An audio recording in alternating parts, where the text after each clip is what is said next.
اس سے ڈپریشن بڑھتی ہے, کم نہیں ہوتی. وقتی کم ہوگی, اگلے دن اس سے بڑا اٹیک ہوگا آپ کے اوپر, سارا دن پھر یہی کرتا رہے گا. ایسے ایسے لڑکے آ کے بتاتے ہیں کہ آدمی حیران ہوتا ہے, یار تمہاری ہڈیوں میں اتنا جوس کہاں سے آیا, تم مر کے ختم ہو جاؤ گے اللہ کے بندو.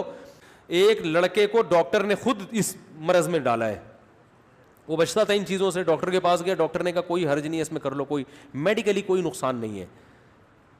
میڈیکلی بھی نقصان ہے, حقیقت ہے, یہ کہنا کہ میڈیکلی نقصان نہیں غلط ہے, اور ذہنی طور پر تو بہت نقصان ہے. دیکھو لوط علیہ السلام کی قوم جو برائی کرتی تھی اس سے میڈیکلی کوئی نقصان نہیں تھا, لیکن وہ بیچارے نکاح کے قابل رہے نہیں. وہ کہنے ما لنا فی بناتک من حق, اے لوط ہمیں عورت سے نکاح میں دلچسپی ہی ختم ہو گئی ہے. تو یہ کتنا بڑا نقصان ہے کہ نہیں ہے.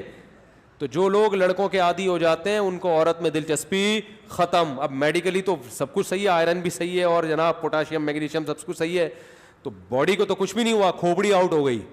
تو یہ جو حرکت ہے نا ہینڈ پریکٹس, اس سے بھی انسان مینٹلی کیا ہو جاتا ہے, بہت ڈسٹرب ہوتا ہے, جس سے جو نیچرل ایک پروسیس قدرت نے رکھا ہے, خدا نے رکھا ہے, وہ بہت برے طریقے سے متاثر ہوتا ہے اس عمل سے. تو اس لیے اپنے آپ کو ان تمام ایکٹیویٹیز سے بچا کے رکھنا چاہیے.